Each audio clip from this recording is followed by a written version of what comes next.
In a 10 spring lock. A lot of people still think that Afton died while being spring locked in FNAF 3. And honestly, when the game came out, this was actually seemingly correct. I mean, we never really saw Afton go limp like he truly died, but for all intents and purposes, Afton was dead in FNAF 3. But then, as more games came out and more was added to the story and to the lore, Afton was shown to never have died in the game, since, you know, he was, as we now know, being kept alive by the one you should not have killed, who was possessing him as an individual and was keeping him alive so that he could continue to suffer for all of his crimes. So honestly, before William even started his whole always coming back thing, he came back from the dead, at least technically speaking, which I still think is damn impressive, okay? I haven't died before, even technically, unless we count like on the inside or my dreams, but hey, we don't need to talk about that at the start of a video, right? In a 9 explosion.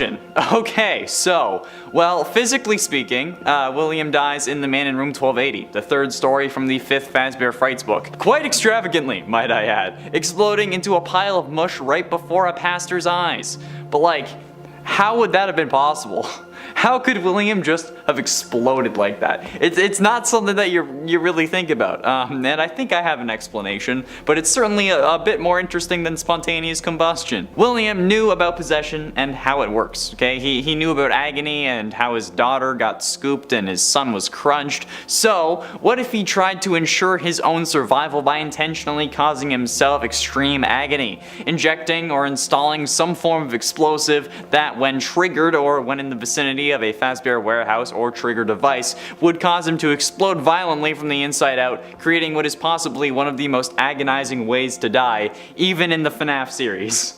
I mean, this guy was absolutely mental, okay? Even potentially injecting himself with molten soul metal remnant in an effort to keep himself alive. So for me, it isn't out of the question that William inserted an explosive device into himself. But considering all that comes after this, glitch trap and whatnot, and the fact that burn trap still has William's body inside, I don't think that this one is really canon, and I don't think that this actually caused William to die. And if you're enjoying this video, guys, hit like, okay? It really helps us out, especially with the algorithm almighty.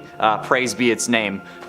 So yeah, did you do it? Why the heck not? Okay, do it now, babe, please. In at 8, second spring lock.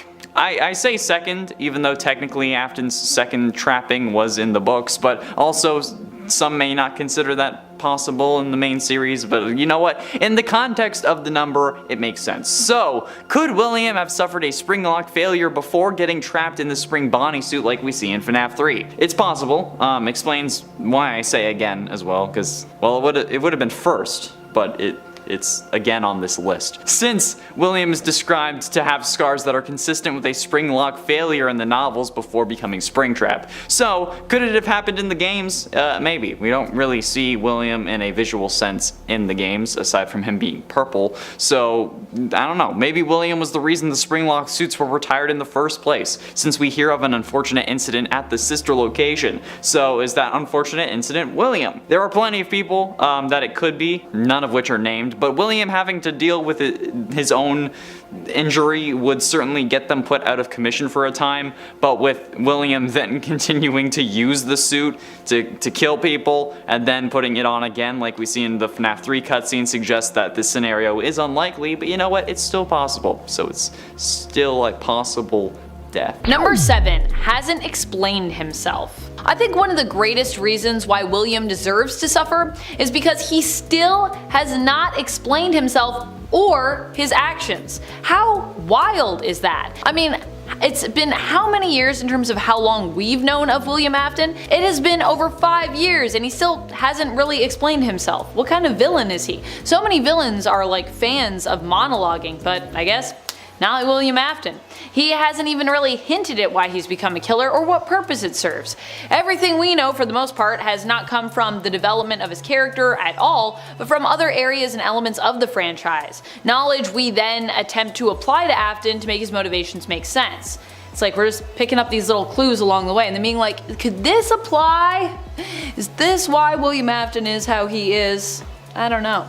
Could be, but also we could be wrong. Number 6, one suit. He only seems to have one suit, other than him wearing the spring Bonnie suit, which I would not count. I mean, what is that about? I mean, really, it's a crime against fashion. So now not only is he taking lives, but he's also offending our eyes by only ever wearing one purple suit. Why has this man only one set of clothes? I personally like my villains to have a bit more flair, and so for this reason I would say he really deserves to suffer for not mixing it up and proving that he can be just as suave as we'd assume he'd be, as we've been led to assume he is. I mean, I just think he would be suave because he somehow convinced Harry to partner with him and managed to open up a restaurant successfully, and it's been implied that William was the more charismatic of the two, so you'd think, he'd show that through his sense of style. I hope in the movie he has a whole closet of purple suits, but that they're all different so that we can redeem him from being not just a law-breaking criminal, but also a fashion criminal as well.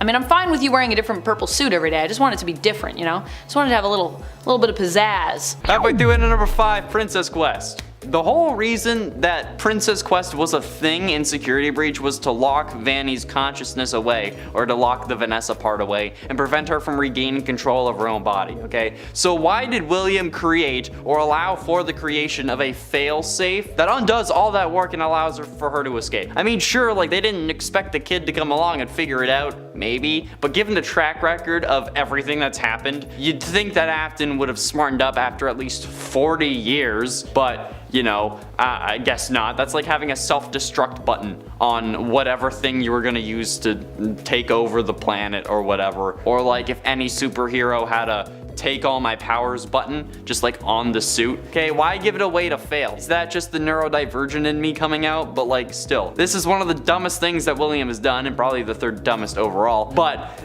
it's seriously, dude, like why have a way to undo your evil plans? That's one of the most ridiculous things I think in this story. Alright, I get that it's like so that we can save her and have a good ending from like a gameplay perspective, but that ending isn't even canon. So we could have done without it. It's just one of the dumbest things known to man at this point. And if this is on the list of worst things that happened to Afton, this man is bad. Most of the that happened to him is his own fault. Honestly, like straight up, it's his own fault. And for Possessed. Assuming for this scenario that Cassidy is the one you should not have killed, this was one of the worst things that William had done to him. Or maybe he doesn't consider it a bad thing. Like I hinted at earlier, like maybe he didn't think that getting possessed by Cassidy is bad, since the one you should not have killed after all is still keeping him alive.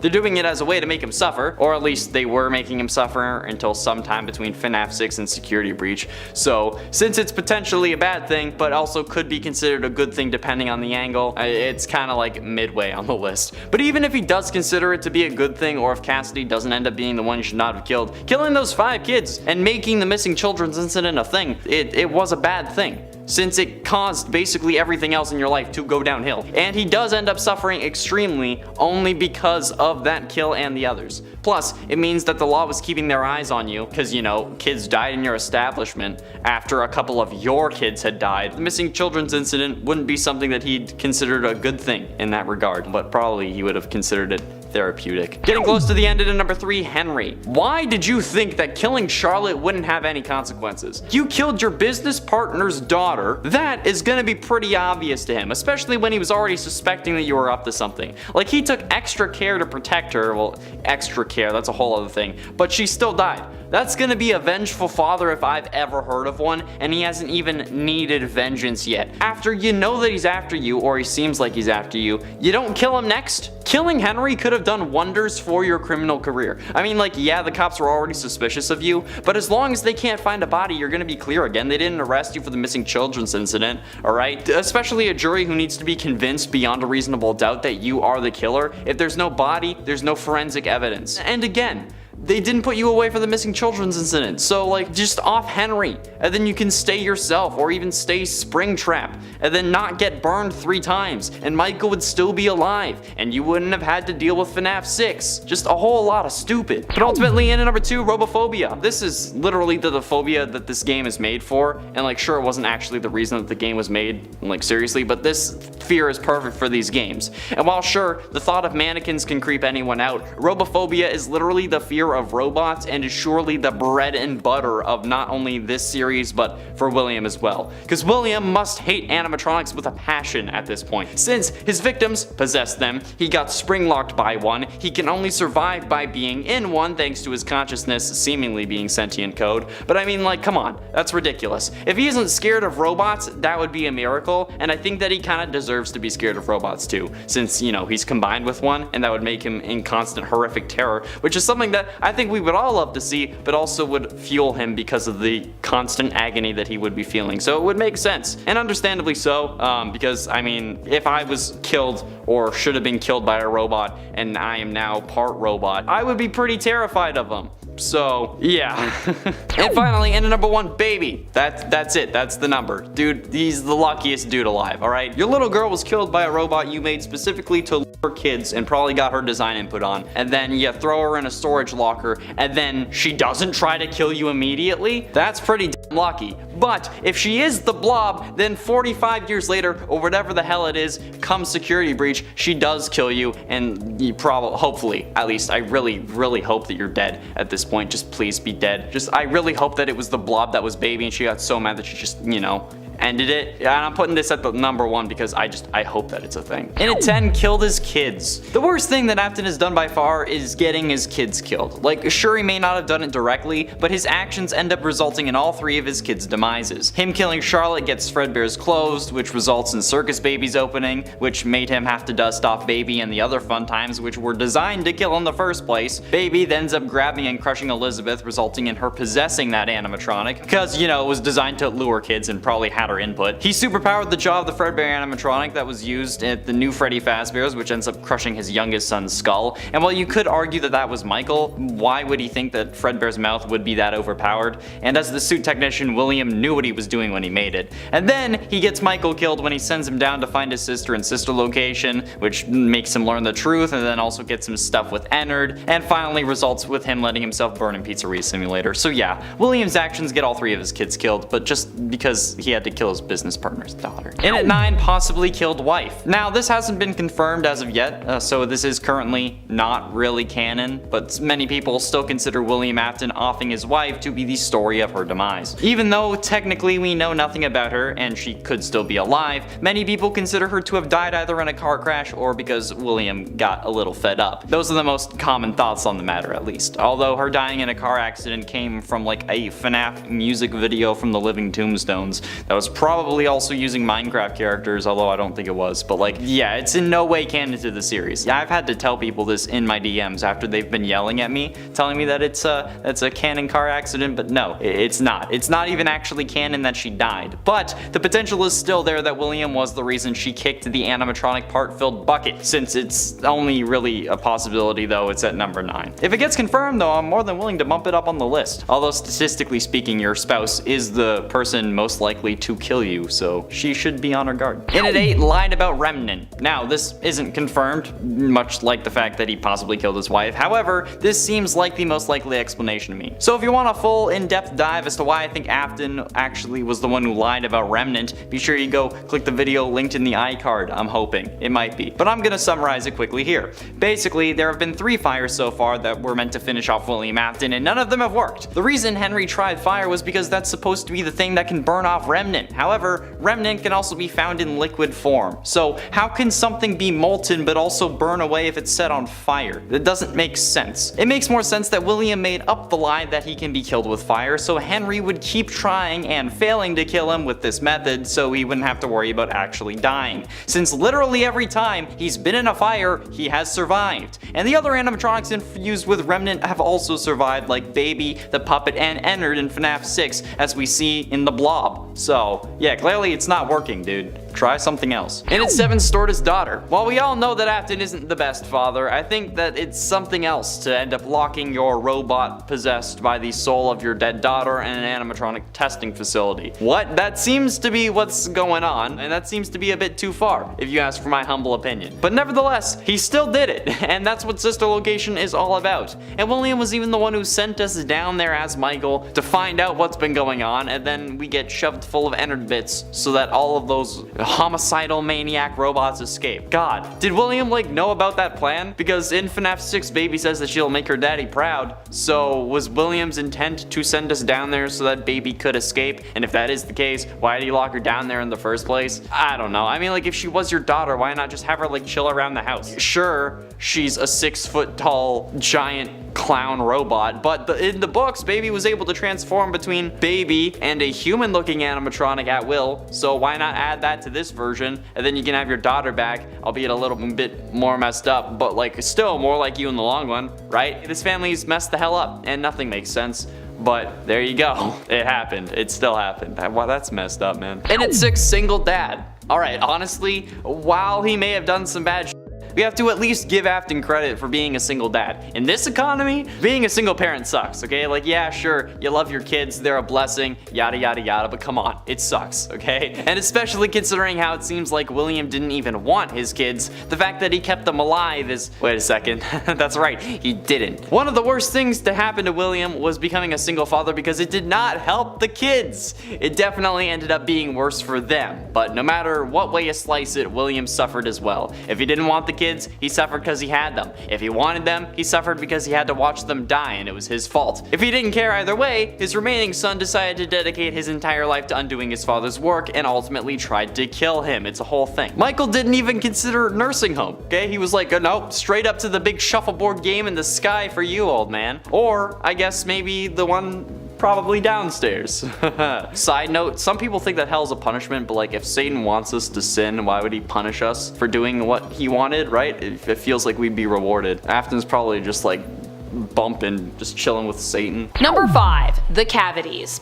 I mean, the fact that all of his attacks seem to have been premeditated based on evidence we have uncovered through the games seems like a pretty good reason to want William to suffer. A very interesting discovery came to us via the blueprints for the animatronics that we received during the video game Five Nights at Freddy's sister location. In these blueprints, it appears that some animatronics have chest cavities, with one even being shown to have been filled in with the drawing of a small person that is stuffed inside there. This seems to imply that William created these animatronics with the main secret purpose of using them to abduct and store his victims, using the animatronics as aids in kidnapping and killing, which is pretty despicable. Number 4, Charlie's fate. To many, William appears to be the mastermind behind the death of Henry Emily's daughter, Charlie. And for this, there are many that feel he deserves to be punished, which, to be honest, is pretty fair. We don't know why William did this, but it seems to have been pretty intentional, and possibly was done either maliciously to hurt Henry for some reason, or even worse, to use Charlie in one of his twisted experiments in regards to achieving immortality, which it also seems plausible that William Afton could be obsessed with, although once again, this is us kind of figuring that out, but we don't really have it confirmed. William's never said it, but yes. Many believe though that that is his true goal, and at this point I am one of those people.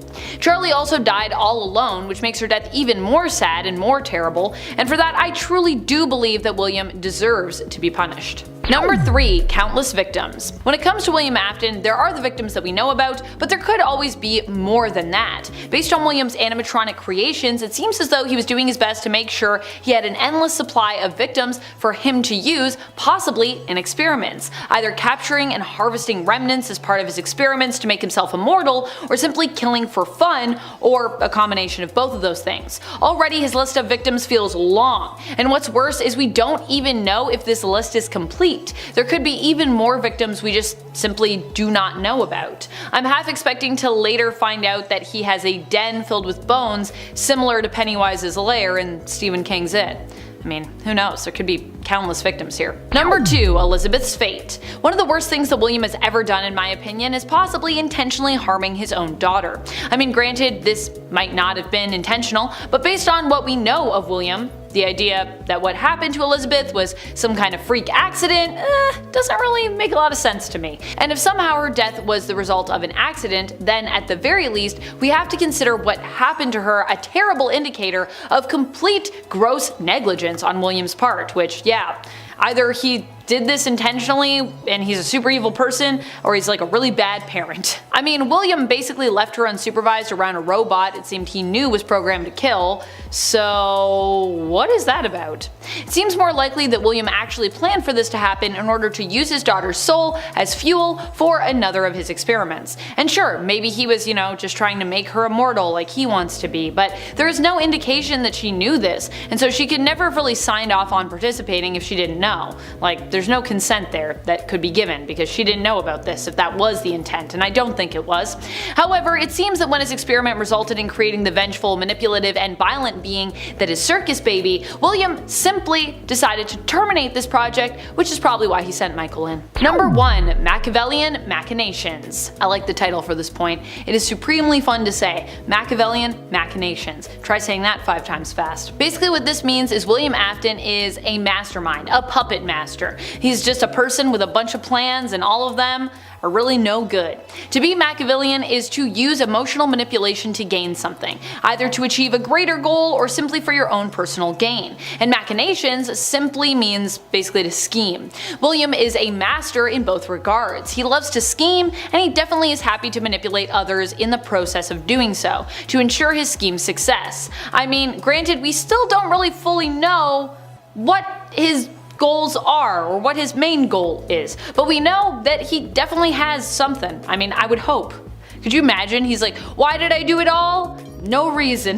That would be so ridiculous. And we know that he doesn't seem to mind putting others in harm's way, even his own offspring, in order to ensure he achieves said mystery goal, whatever it is. Number 10. Sociopathic. The fact that we have never seen William display a shred of remorse for any of his actions is a strong motivation for wanting him to suffer or believing that suffering is what he deserves the most. When confronted by the ghosts of his victims, he literally laughs at them.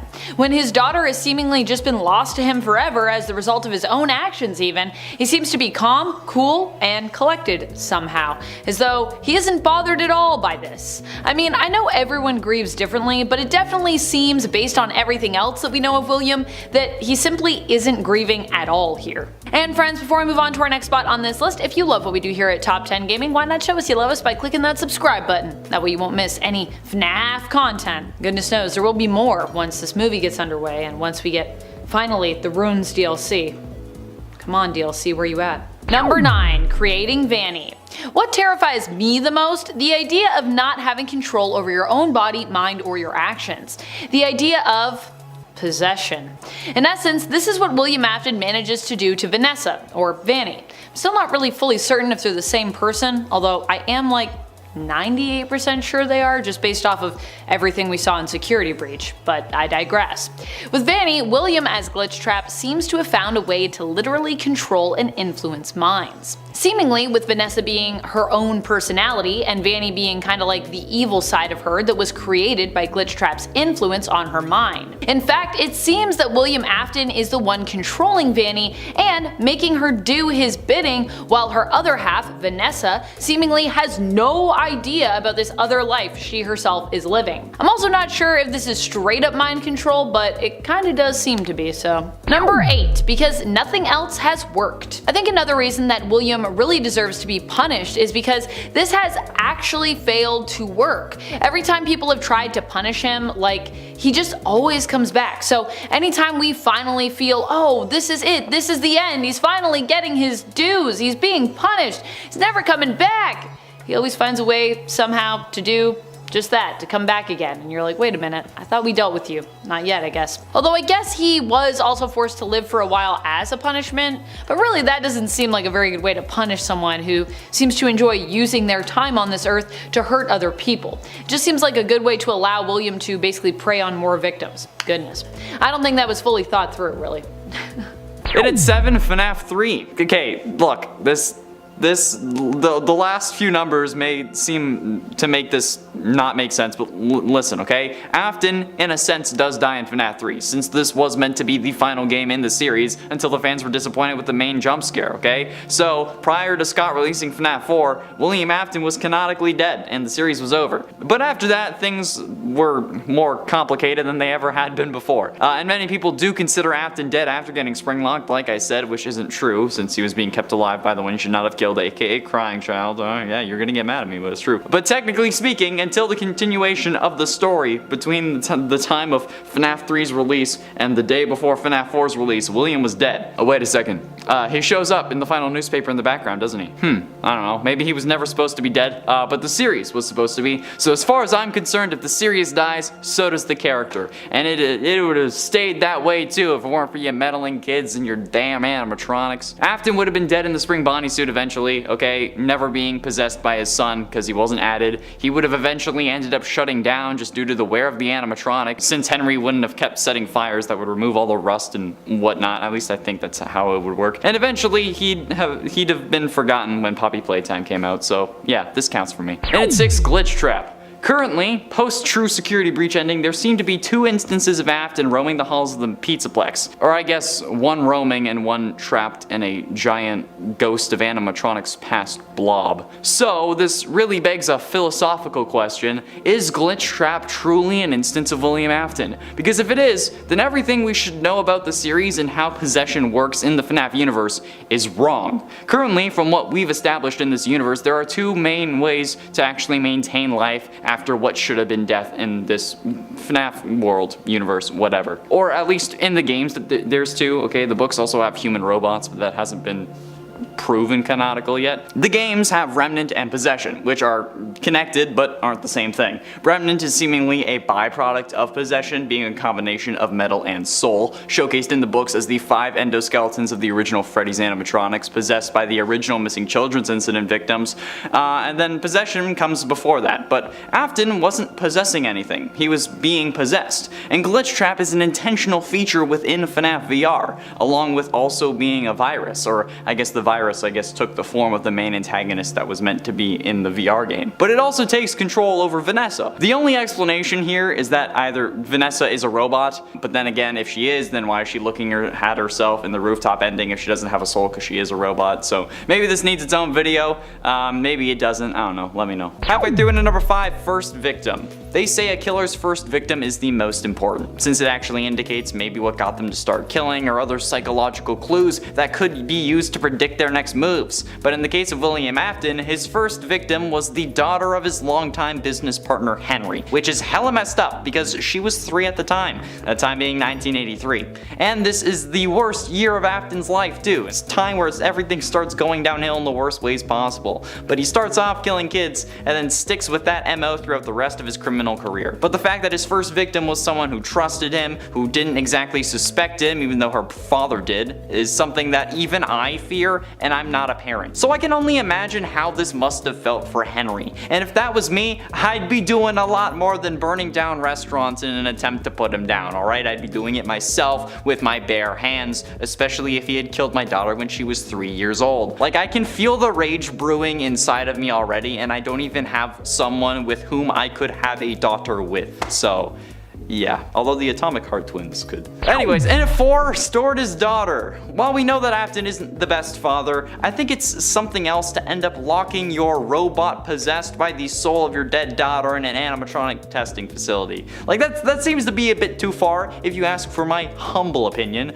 But nevertheless, he still did it, and that's what Sister Location is all about. And William was the one who sent us down there as Michael in the first place, and then we end up getting shoved full of Ennard bits so that they can escape. Like, I don't know if William knew about that plan or not, because in FNAF 6, Baby says that she wants to make her dad proud. So, was William's intention to send us down there so that Baby could get out, or were we just supposed to learn the truth? And if it was so that she could get out, why lock her down there in the first place? I mean, if she was your daughter, why not just have her chill around the house? I get that she's a 6-foot-tall giant clown robot, but like in the books, Baby's able to transform between a baby and a human-looking animatronic at will, so why not add that to this version? Then you can have your daughter back. I mean, she'll be a little bit more messed up and a hell of a lot older, but she'll be like you in a lot more ways too, right? I don't know, man. This family's messed the hell up. Nothing makes sense. Getting close to the end, in at number 3, Stuffed. One of the most deranged things that William Afton did was stuff the bodies of the original 5 missing children into the original 5 animatronics. Bonnie, Foxy, Freddy, Chica, and Golden Freddy. And the craziest part is how he didn't get caught for that. The animatronics smelt like death and started leaking blood and other fluids, and the police didn't bat an eye. It says so in newspaper articles from the first game. He put these bodies in the animatronics that perform for other kids and their parents every single day. How does anyone think that that's a good idea? Unless maybe it was his way of like displaying his kill or something, like how some of the crime shows mention that that's a thing.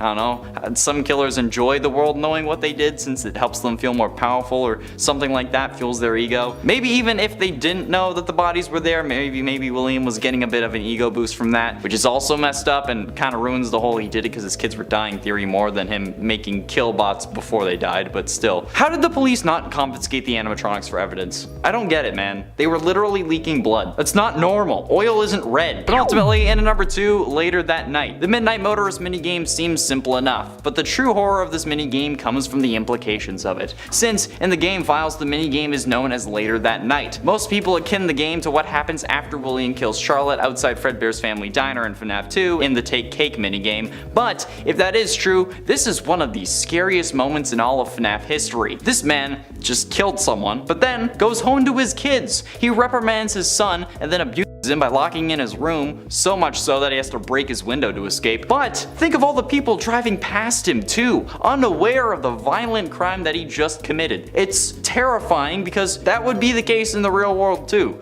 I don't know, maybe this is the paranoia disorder speaking, but technically anyone we encounter could be a serial killer. And that is a horrific thought, since also technically you're only alive because everyone you have ever encountered has chosen not to kill you, which only makes the whole anyone could be a serial killer thing even worse. And you know what, in this case, this man literally just killed someone and then comes home and yells at his son who's been in his room all day because you locked him in there. God damn, bro, how much residual anger can you have? And finally, in number 1, Vanessa. Possessing Vanessa was certainly one of the more messed up things that William did. It just sounds weird, you know? Like this guy just pops up in your VR headset and then takes over your body so that now you end up killing for him. That's just incredibly messed up. I mean, she knows what's going on too. Like she actively talks in hushed tones about how she can't talk about it to her therapist. So like what the hell is the dynamic here? I mean, possessing someone is already hella weird, but then causing them to make a rabbit furry costume because you're still a furry is a whole other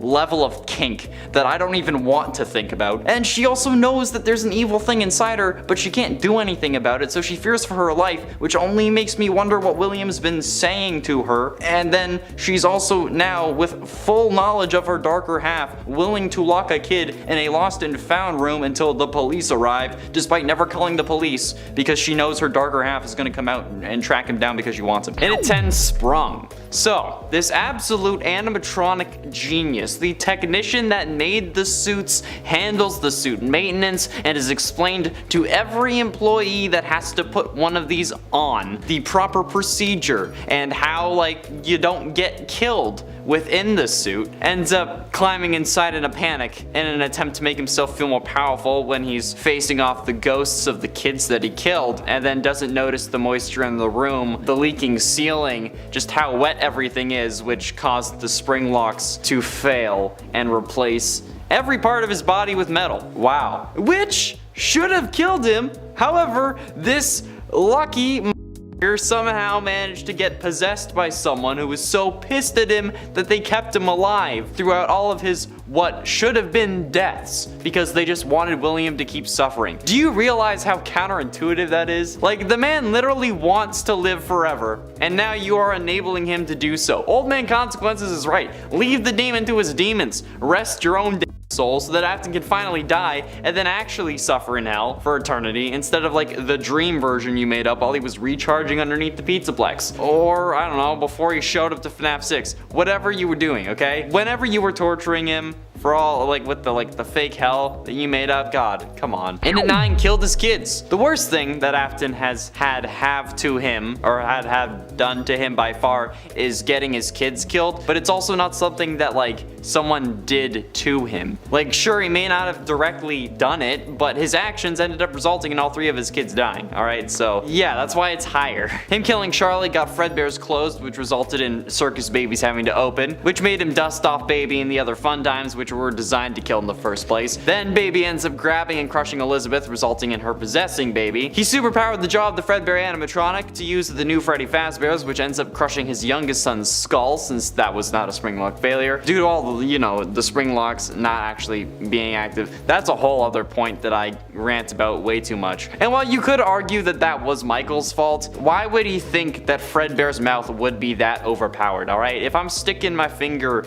in an animatronic mouth, I'm not assuming that it's gonna bite my finger off, right? So you just think that it's gonna scare the kid. And as the suit technician, William knew what he was doing when he was making that jaw. And then he also gets Michael killed when he sends him down to find his sister in sister location, which ends up getting him stuffed with Ennard, which then makes Michael want to let himself burn in Pizzeria Simulator. So yeah, William's actions got all 3 of his kids killed, but then he still had to keep going after it happened. But since he did it to himself, that's why it's higher on the list. And also, if you like FNAF and you want to hear me rant more about it, be sure you hit subscribe, alright? We talk about it probably too much. We're talking about other stuff too though, so please watch those videos as well. And at 8, Burn Baby Burn. William appears as the optional yet canon final boss in FNAF Security Breach, appearing as Burn Trap, according to his name in the game files, but also that's kind of a dope name. He only appears in the Afton ending or the Burn, or whatever, the canon ending to the game, but this form is a result of Vanny downloading William's soul from like the digital realm to his old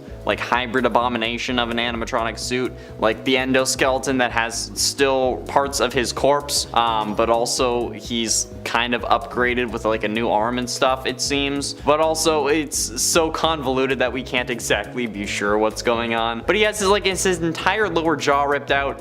You can see his skull, it's still covered in blood. He has burnt flesh all over him because he's, burnt. Metallic black eyes, purple pupils. The suit is missing fur. It's open chest. He doesn't have like a midriff. He's ruining all sorts of school dress codes at this point. His old endoskeleton, for the most part, has been replaced in some areas with endoskeletons that the Glamrock animatronics use, making him now taller and having sharp claws. 2 of his fingers are replaced with like fleshy fingery bones still, so like he still has parts of his hand. It's horrible, okay? Like imagine having to go through that after going through the FNAF 6 fire. And then after that, having to go through yet another fire and a whole pizzaplex collapsing on top of you. Yeah, dude, what the hell? Just die already, please. And it's 7, Missing Children's Incident. I mean, this is a fairly low-hanging fruit since it's like the inciting moment for the entire series, but I think it's still worth calling out at least at number 7. The Missing Children's Incident, in case you forgot, is the infamous incident where 5 kids go missing inside a Freddy Fazbear's Pizza and are never seen again.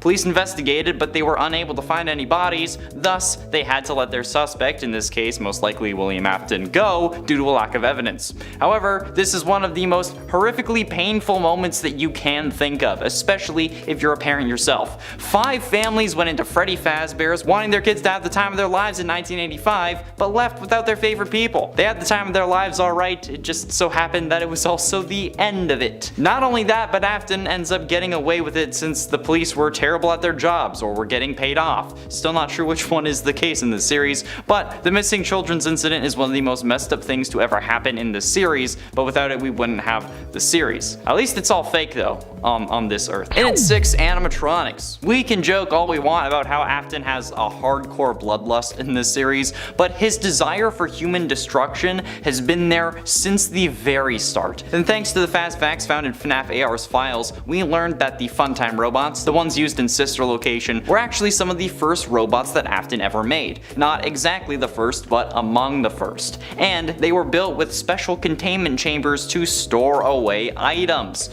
which we all know is code for children's storage tanks, baby. We see the Funtimes have kids inside them in their blueprints. So this means that Afton has been wanting to kill kids since before his kids had died. Hell, maybe even before they were born, depending on the timeline. Which at this point is as simple as my feelings for Vanessa, which are not simple at all. Number 5, Springtrap survives. I think one of the most horrifying things to think about is how many times William seems to have somehow cheated death. Above all, his goal seems to be to become immortal, and in a twisted way, kinda seems to have succeeded there. This is showcased during the end cutscene in FNAF 3, where despite Fazbear Frights having been burned to the ground, it is revealed that somehow William Afton survived and still lives as Springtrap, now becoming even more grotesquely maimed than he was before, and even more of a shambling husk of a corpse trapped within the tattered spring body suit. Number 4. Springtrap jump scare. Probably one of the scariest moments to me in terms of William Afton's appearances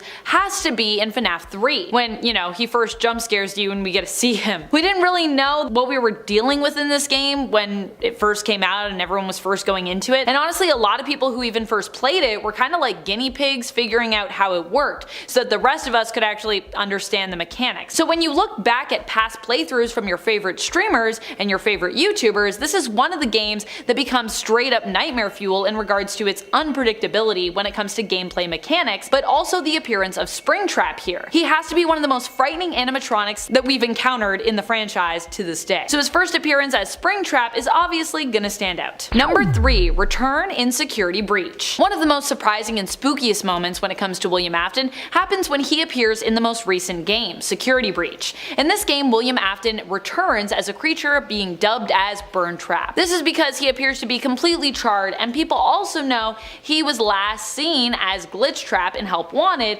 where he was supposedly completely gone but now just kind of existed digitally, so we thought, okay, this guy, he's gone. But of course, that was simply not the case. We had all hoped that Vanny would be the new villain taking over, but if there is one thing that remains true about William Afton, it's that he really does always come back. Number 2. Peripheral Presence. Definitely one of the most horrifying moments for me involving William comes from Help Wanted, as I think it well should, considering that VR horror is probably the most terrifying kind of horror game that we have. And understandably so, because with most games, you know, you can easily detach from them, but with VR it feels like you're fully immersed because they're not just out here and here, they're all around you. If the game of course is good. William as Glitchtrap doesn't even have to do much in this game to freak me out either. I think one of the scariest moments involving him is actually just in the minigame lobby where you return to after completing or failing a game to select your next one. Here Glitchtrap will seemingly kind of phase in and out of view, appearing on what feels like your peripheral vision. And despite not being as visible and present here,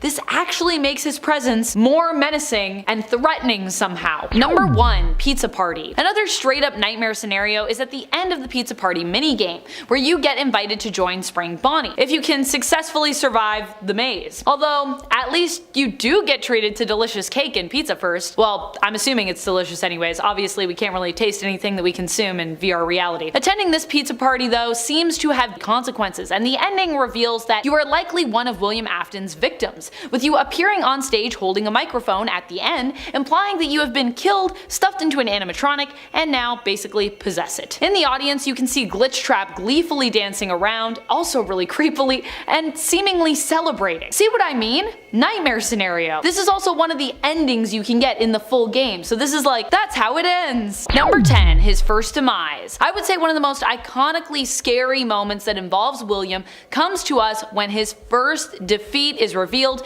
and we learn how he came back as Springtrap, or at least how he became Springtrap. Explaining how he lives after is actually more of a hotly debated topic than something that's super concrete, but at least we know how this happened because we see in the game. William Afton, arrogant as he is, flees the ghosts of his victims and attempts to hide and escape from them by getting in a Spring Bonnie suit. However, thanks to a puddle on the floor and his laughter at their inability to harm him, a little drip dripping into that puddle, the spring locks malfunction, causing him to be punctured all over throughout his body with the suit's springs and components unlocking. After being riddled this way, it would be assumed that William would have died because, you know, he's punctured all throughout his body with springs and stuff. But instead, he somehow manages to live on. And friends, before we move on to our next spot on this list, if you love what we do here at Top 10 Gaming, and if you want more content like this, guess what? We got FNAF playlists. You can check them out and you can get even more FNAF content. Number 9. Appearance in FNAF 6. Scraptrap has always been a shocking version of William Afton to me as well. This is because while he is still very similar to his Springtrap form, he is even more tattered and worn here. There are whole chunks of him supposedly missing, including an entire arm, even though later he gets his arm back. Not only is this shocking to behold because it is simply quite a sight, but also because I guess I wasn't really expecting William to appear in FNAF 6 Pizzeria Simulator initially. I mean, I know he always comes back, but prior to that, seeing William Afton return here as Scraptrap was startling to say the least. For me, with both Springtrap and Scraptrap, one of the worst things about either, and both of them, are are their eyes. Spring traps were very lively, but scrap traps look like they really are ready to fall out at any moment. Number 8. Charlie's fate. Well, this isn't exactly William that we see in this scene specifically. His influence is apparently felt throughout it, as he is believed to have been the one to basically kill the daughter of Henry Emily, his business partner. Charlotte's, or Charlie's, death is brutal and sad to watch, and it's all the more horrific to know that William is the man behind this, especially when you consider that this was a man whom Henry likely trusted. Whether or not this was intentional, it's pretty scary to think that even when William isn't in a scene and isn't actually there, he can still be the orchestrator working in the shadows behind it, the bringer of death even when shrouded in mystery. Number 7. Way too chill. One of the other moments that features Afton and that I think is deeply disturbing is when we hear him speaking at the beginning of Sister Location. He seems to be talking to an officer here and is explaining features belonging to Circus Baby. The really creepy thing is that the officers would probably only be asking about Circus Baby if this is following the incident where the animatronic killed Elizabeth. If Elizabeth is his daughter, like so many of us believe to be true, and I believe it's been confirmed at least in writing, then this means he is calmly talking about the animatronic that killed her. How psychotic is this man? Is he in shock? Is this a sign that he's lost his mind? Or am I wrong in assuming that Elizabeth's death is something this fresh? I just don't see why else he would be questioned about Circus Baby by those who are implied to be members of law enforcement. It's a strange and disturbing moment in relation to Afton's demeanor and his story. Number 6. Possession. I think one of the most terrifying things we learn about William Afton in Security Breach, other than the fact that, you know, he's still somehow alive, which is honestly pretty terrifying, is that he can actually possess and control other animatronics. In essence, we learn in this game that William can basically now hack into animatronics and take hold of them, because, you know, he was glitch trapped, so he was digital, and now he can apparently do other things digitally. He lives in the internet. An especially scary thing to learn after we've befriended Glamrock Freddy in this game. Halfway through into number 5, Henry. In the case of William Afton, his first victim was the daughter of his longtime business partner Henry, which is hella messed up because she was 3 at the time, that time being 1983. And this is also the year that Afton's life starts going downhill in the worst ways possible. But he starts off killing kids and then sticks with that MO throughout the rest of his criminal career. But the fact that his first victim was someone who trusted him, who didn't exactly suspect him even though her father did, is something that even I fear, and I'm not even a parent. So I can only imagine how this must have felt for Henry. And if that was me, I'd be doing a lot more than burning down restaurants in an attempt to put William down, okay? I'd be doing it with myself, with my bare hands. Especially if he had killed my daughter when she was only 3 years old, okay? Afton got lucky that Henry didn't have more initiative in my mind, okay? I have no idea why he didn't, because I'd rather go to jail for killing the man that killed my daughter than chase him for 50 years trying to burn him to the ground. But like, come on, okay? Who would really blame him too? Afton got so lucky that Henry is just a little who wants to use fire to stop him, okay? I wouldn't care about going to prison if Afton had killed my kid. No chance in hell, especially when she was that young. I would have choked him out with my bare hands and wrenched his neck. Also, hello to the jury. In it for zombie. There's also the possibility that Afton has been a zombie this entire time, and honestly, that makes me extremely angry. I'm masking it though. Because out of all the things that the FNAF series has done, this would be the cheapest and the worst. Forget Dream Theory, forget this all being a storybook, forget everything else. This would be the dumbest thing that FNAF could do, since it would basically come out of nowhere, okay? People already think that Michael is a zombie after getting innards shoved into him, but zombies aren't purple, guys, okay? And then making that into yet another, like, father-like son parallel would be so stupid and such a horrible retcon that it would be worse than it all being a dream, especially after establishing that Afton was being possessed prior to the spring locking, which would most likely have ended up with his death, and if he was made into a zombie, that would probably be his death point, okay? It would just change too much about the series for things to make sense, and would probably result in a whole lot of rage from the community, or at least I hope everyone would find this stupid enough to get mad at, because I would, and I want to be validated. Getting close to the end, and at number 3, FNAF 6. Could William have been dead before FNAF 6 takes place? I think it's a possibility, technically, because like, what happened to Springtrap between games to cause such horrific warps to his body? Like, sure, he was burnt in FNAF 3, but we also see him alive and not all that damaged in Sister Location's Night 7 ending cutscene. So where did all this additional damage and warping come from? The head becomes larger somehow, and so do the feet. I don't know, okay? This genuinely doesn't make any sense. We know that they're the same person, thanks to all Ultimate Custom Night's voice lines, but I'm so confused as to what could have happened to cause this. I'm sure the extra damage comes from possibly fending off wild animals, since, you know, he's still a body, a rotting corpse that would attract scavengers. So how did the head of the suit get bigger? It's not like it evolved, it's not like it leveled up like freaking Magikarp from punching all these wolves. My only guess is that, like, William either broke into a Fazbear warehouse and tried to, like, reassemble himself, or I don't know, maybe the gases from an actual decaying corpse, if he was dead prior to this, caused the head to expand, but even that wouldn't make sense.